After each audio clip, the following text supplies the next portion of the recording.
माशाल्लाह कराची में सर्दी की पहली तूफानी बारिश।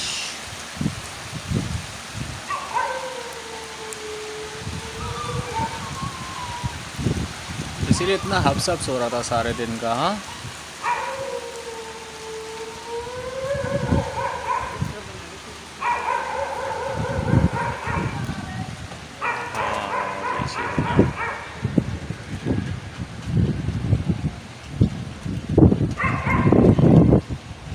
सब कह रहे थे कराची में नहीं होगी, कराची में बारिश सबसे पहले हो गई।